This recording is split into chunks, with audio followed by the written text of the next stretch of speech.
This is my mechanical room. It's a mess. I'm going to show you how to build some budget shelves. So here's the shelf. This is the way it's constructed. The wood I used is, these are furring strips. It's only $1.13 for an 8-foot length of furring strip. And these are 1 inch by 2 inch furring strips. And the actual dimensions are 1.5 inches by, I think it's 0.66 inches width, and then they're 8 foot. Now before you stop this video and say, oh my gosh, that thing won't hold anything, you should watch the video through. 200 pounds per shelf. Obviously the bottom can hold a lot more because I got something there, and there's some modifications that you can make for it to hold even more weight. Furring strips are plenty strong. And as you can see, these are the shelves, and I did put a diagonal here to prevent racking, which is the forward and back movement of the trapezoid, and I put one going the opposite way on the bottom, and that keeps it pretty well sturdy. If you have a shelf, you're going to have to put that on each side. The best thing that you could do is, if you have a wall, you can drill. Best thing to do would be to drill the back of the shelves into the wall, and you don't have to worry about any of that, that's the easiest. I'm not going to drill it into my basement concrete walls. On this wall, I prevented racking the opposite way by securely fastening it to the wall. When I start a project, lately I've been putting them into SketchUp. So I would measure the area and render it in Google SketchUp, so now I can get a nice view of what my project's going to look like. Make sure everything fits. Make sure it doesn't run into any obstacles. So I measured an obstacle here, and there's an obstacle here. Now that we get past that, I'm just going to show you a breakdown of a single shelf and the outer dimensions here. We have the top section is 4 foot in length, and the height is 6 foot, and the width is 2 foot and 5/16. And you can kind of see the makeup of the shelf. I color coded each. We'll get into the material breakdown next. I used 1/2 inch 4 foot by 8 foot OSB, and you can see where we do the cuts here. I also like to break down the cuts. It just makes it so you don't mess anything up. All we do is cut 23-inch cuts, 4 of them, and then we'll have a little bit of remaining. Alright, and here's all these furring strips here, and we can see there's 10 of them here, and I color coded all the different cuts. So we'll have 4 of these that'll be cut exactly in half. Those are 4 foot. You can see the 4 foot furring strips there. And now we have 5 of these. Now if you're putting this against a wall that you can drill into, you don't need this back piece. The red pieces are 6 foot lengths, and these dark blue here are 23 inches, just like the width of the plywood. And then we have one more furring strip here, where we have 1, 2, 3 cuts. Then we have a 4.5 inch cut, and then we have 8 2-inch cuts, and those are all the cuts you'll have to make. For materials, for fasteners, I used 153 18 gauge brad nails, 48 1.5 inch 18 gauge brad nails, 16 1.5 inch drywall screws, and that's it for fasteners. Here's all the tools I use to build the shelves. Obviously the safety glasses. The first time you have a drill bit explode, you'll understand why you always wear safety glasses.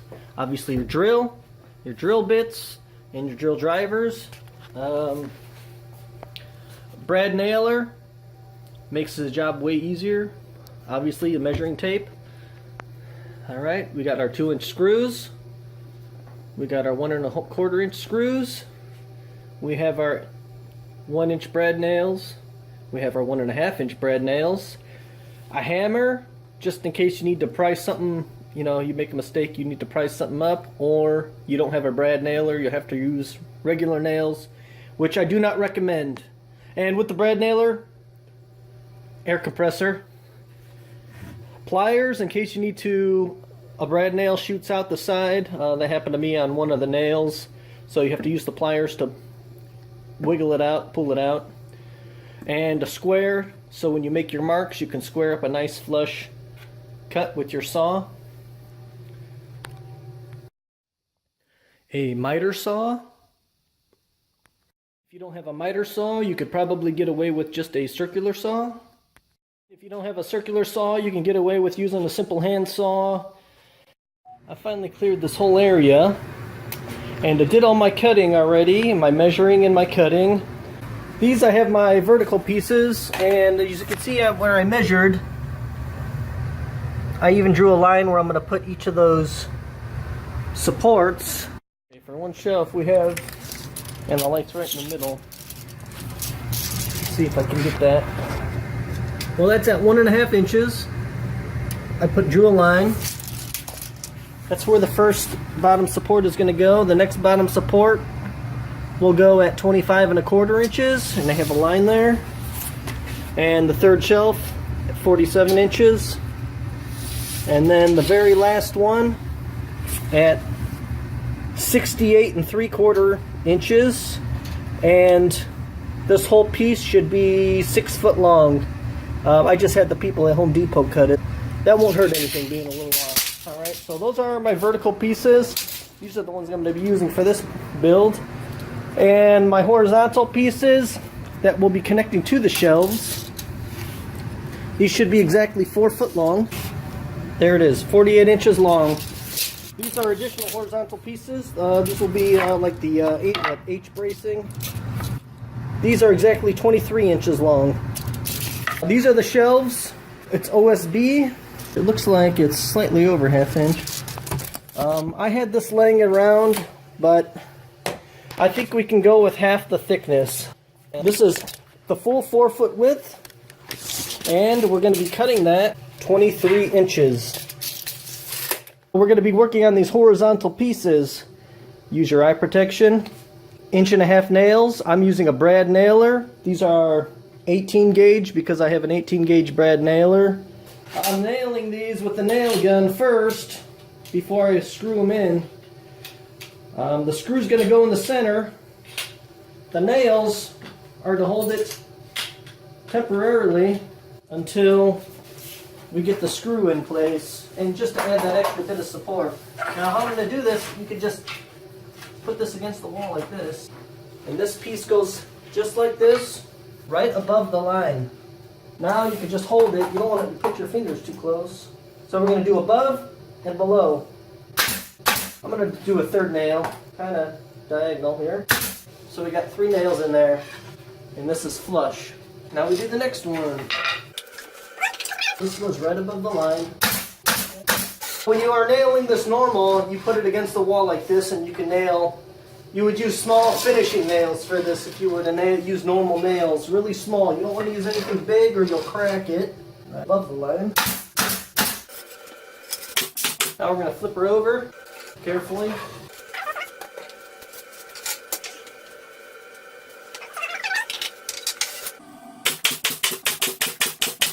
And we have one side done. We're going to be putting our horizontal pieces in place, and I've sorted mine into 2 piles. This pile is the good pile. This is the pile that's going to be going in the front, and these are slightly in worse condition. We've ruled out the wink links by like a knot. If there's a decent sized knot in the middle that takes up about half of it, see how that's about half? That's a weakness there. So I'm putting it on the back. Now I'm putting it on the back because I'm going to have a vertical brace on the back that won't be a shelf, and that'll support that knot. Alright, now I'm going to struggle trying to get this thing on here straight. This piece is a little more bowed than I'd like. If you put the bowed piece on there, you put the bow up.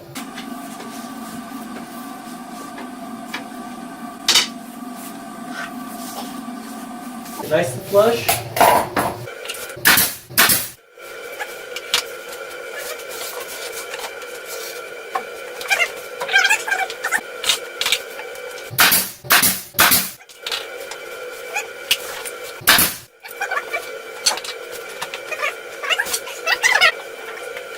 Now, take note of where your top and bottom is. Make sure these go on top.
Nails are here.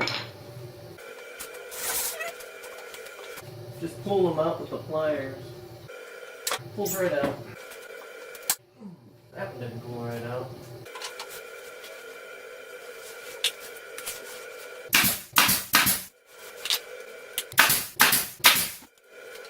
Okay, so we got this one all together. Frame area, the frame of it anyway. Now that the majority of the frame is together, I'm gonna put these on here. There's gotta be an easier way for this. It doesn't involve me holding it with my fingers.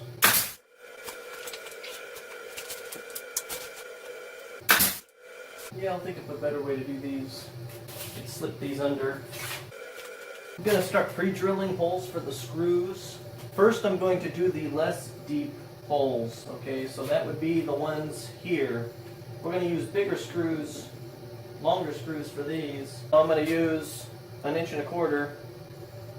screw.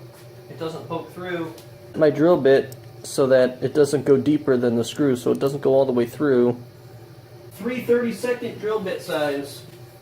You want to try to stay away from the nails.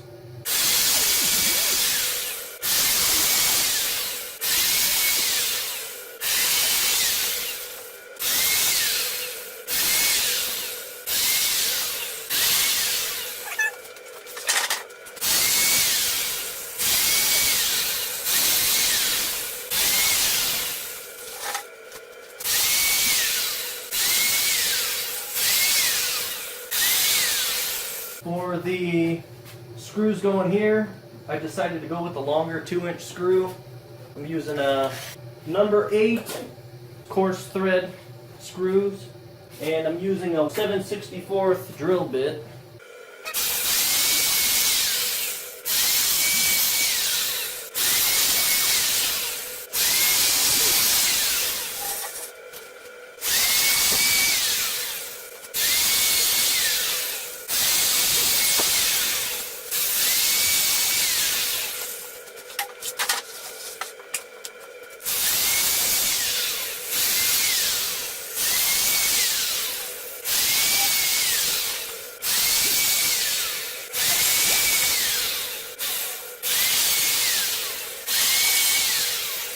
Got everything pre-drilled. The wood will split if you don't pre-drill the holes. Make sure you put the right screws in the right holes. Don't over tighten it because you will split it.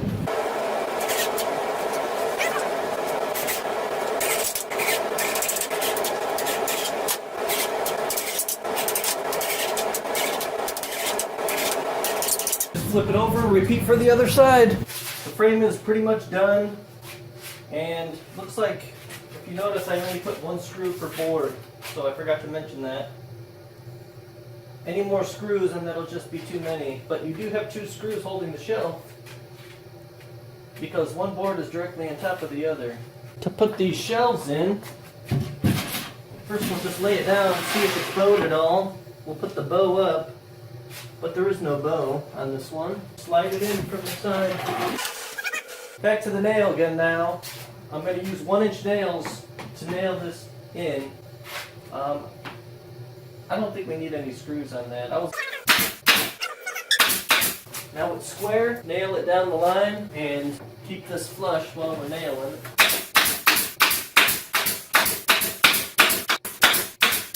Two in the block.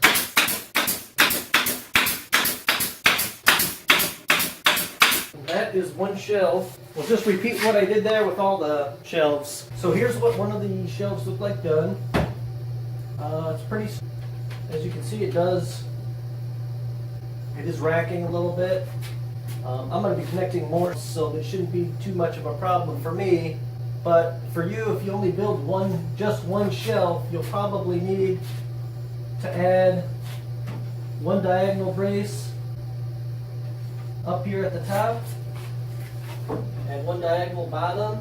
Since I have a concrete wall, I had to add 1 more brace down the back to give the back of the shelves additional strength. I don't think the front doesn't really need it, as long as you have some in the front, depending on how much weight you're going to put on here.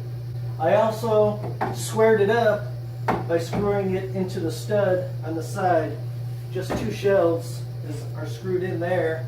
It won't rack left and right. If you have a regular wall behind it, you screw the backs into the wall, into a stud. That'll keep this thing from moving. If you don't have that option, instead of a straight down section here, you're going to have a diagonal from almost center, and you do that on both sides, and that'll give that the additional strength.